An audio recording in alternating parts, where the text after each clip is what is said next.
So you love the look of shirring, but either you or your machine hate that elastic thread and it won't work for you, even though you might have checked my previous tutorials. Don't worry, I have you covered. We're going to do faux shirring, which is where we make channels and put individual elastics into those channels. You may not even be able to tell the difference. Your key trick in getting good faux shirring is to choose your elastic. They're not all the same. You can see this pink one is a lot sturdier than this soft bra elastic. And it's interesting because it's actually narrower. This black one is narrower and it is also soft and kind. And this one I went with, very soft and kind, lots of give. It's very narrow too. So it's going to give me a very nice faux shirt effect.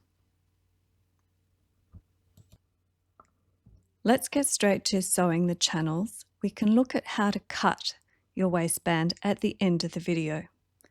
But pretend you've already cut it. I've got a fold at the top of it. I've also got pegs to hold everything in place. And all I'm doing is using the edge of my presser foot to give me a straight stitch line.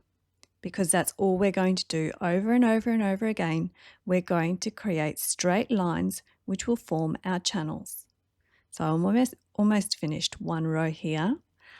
I'm also using a special foot just to help with this tricky fabric. It's cut on the bias and it's very fine, so I needed some help to hold it together. All right, there's my first row. That's actually going to form a little ruffle on top. I'm lining up my second channel now, and this is actually going to be the first channel where elastic runs because I've got the ruffle on top. So you get the idea. I'm starting to make channels. Now this time around, I've switched the direction of my fabric, and this is because it helps not to skew the waistband, because if you alternate the direction, it keeps it straighter. Finally, we get to this. Lots of channels.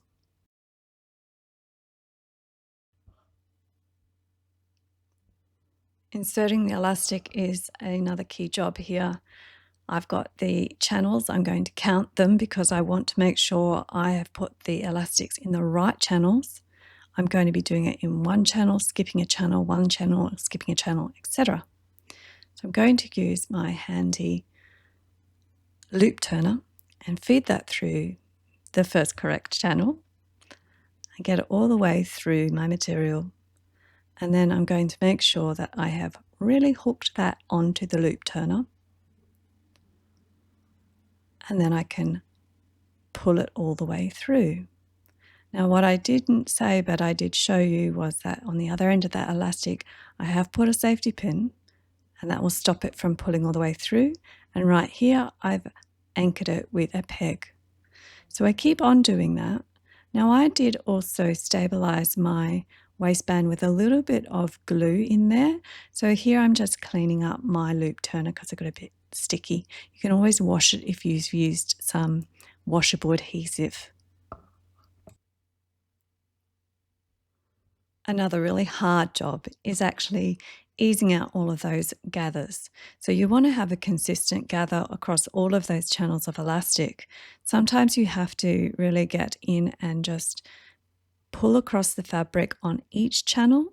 I'm doing quite a few channels at a time here, but it did need me to go in and do individual channels as well. So there's a lot of manipulation that you need to do until you get this smooth and consistent and exactly how gathered you want it to be.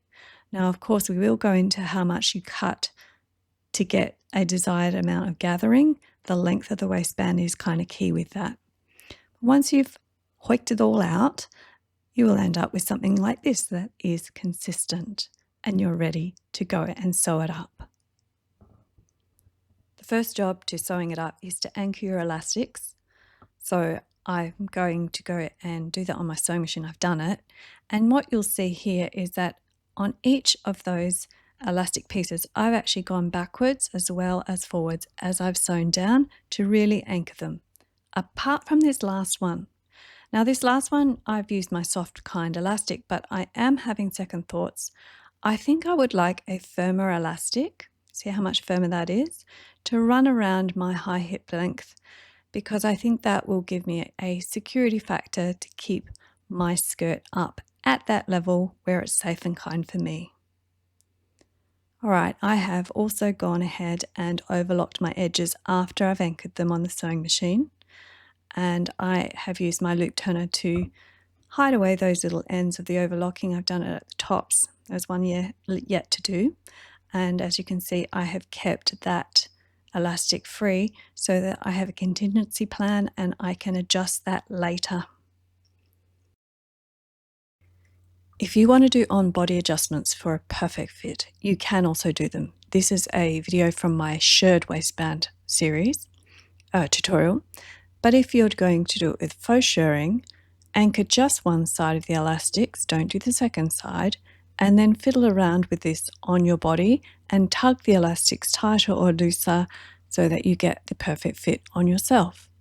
What you should find is that because you've already sized the elastic on your body and cut them, and then pulled the fabric over the elastic, it should already be perfectly fit.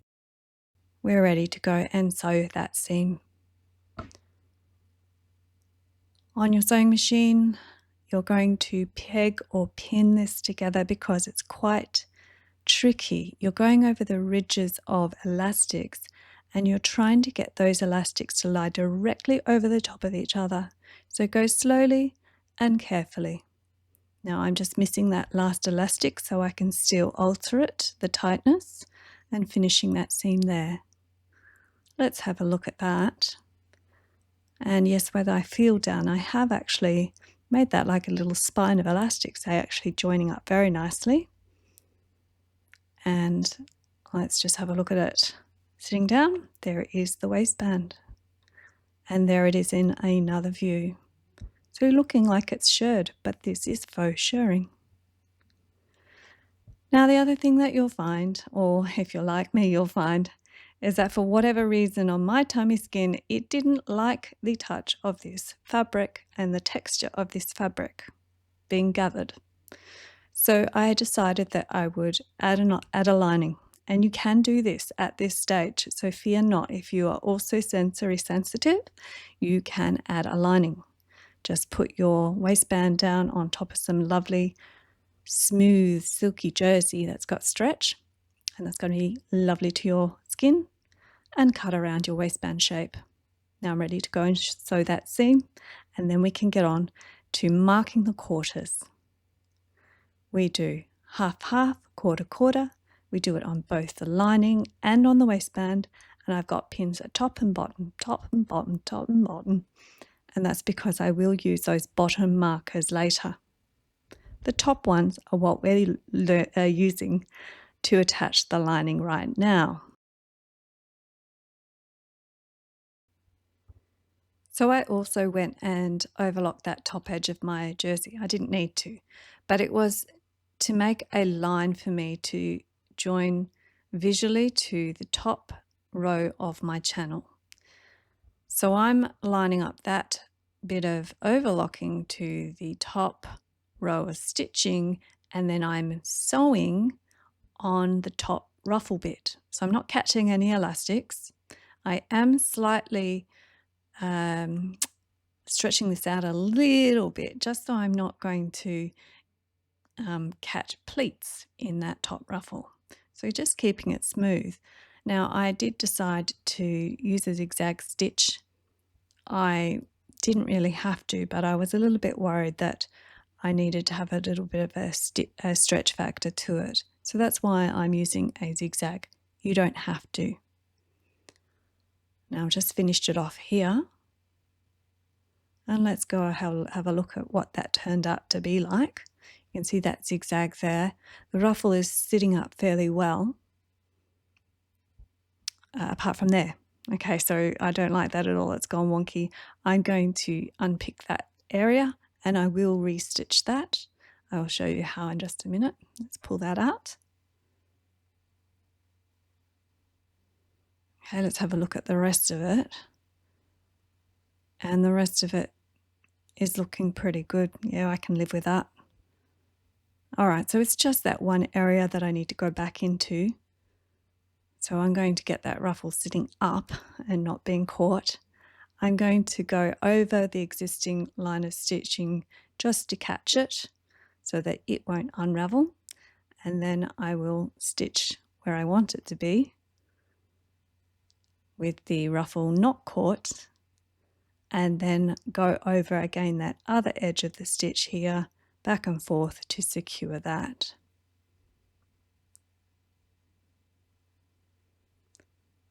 And let's have a look to see if my repair is acceptable.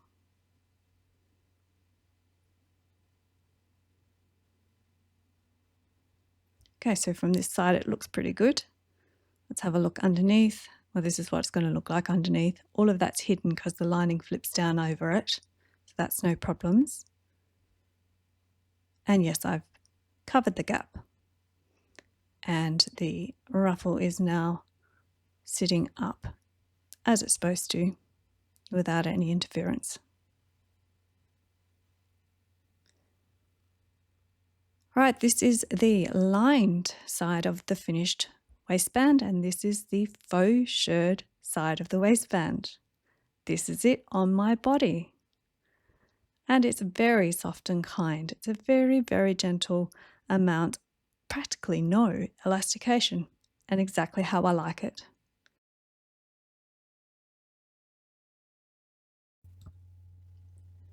Let's talk about the pattern. Now I'm going to draw up a little sketch so you get to see the idea, and you can draw this up on paper or you can do the direct measurements on fabric and cut directly if you please. So we are doing our rectangular pattern for a waistband. How high it is depends on how tall you are. For me, it's 15 centimeters.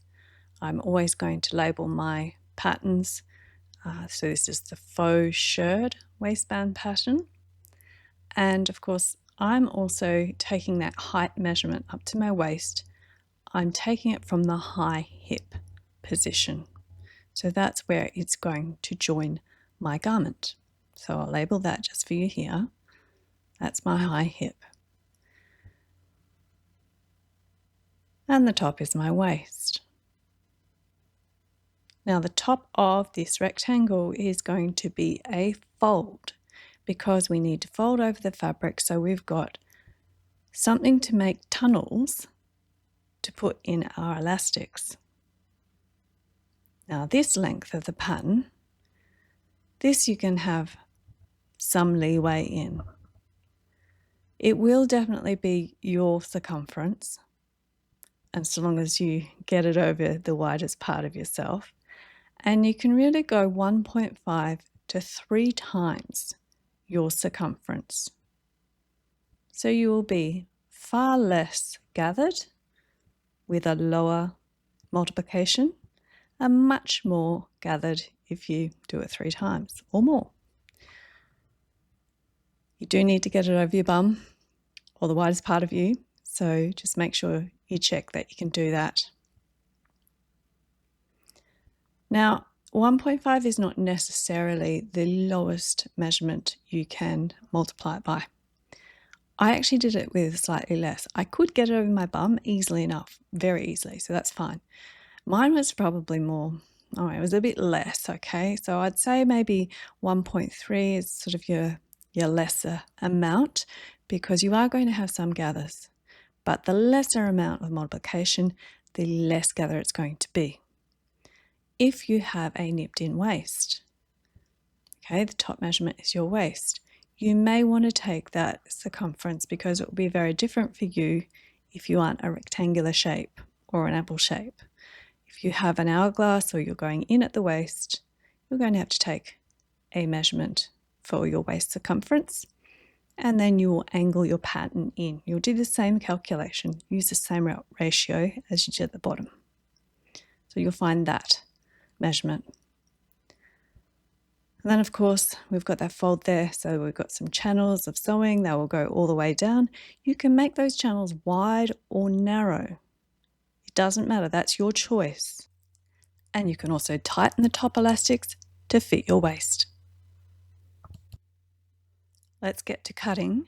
Now, as you can see, my fabric has a print on it, and I'd already cut my skirt out and I'd cut it on the bias. So I'm also cutting my waistband on the bias so I get the print running in the same direction.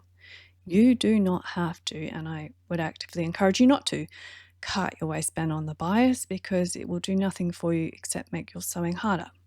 So you don't need to do this. This is just what I've had to do to keep my print consistent.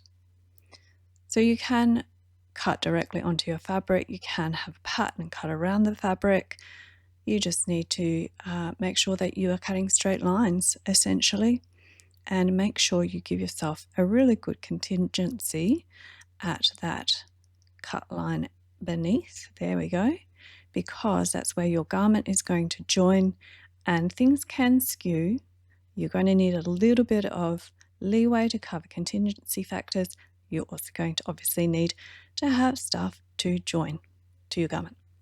Now I'm putting pegs around there, all the way around, top and bottom, so everything is stable for my sewing, and we're almost ready to go.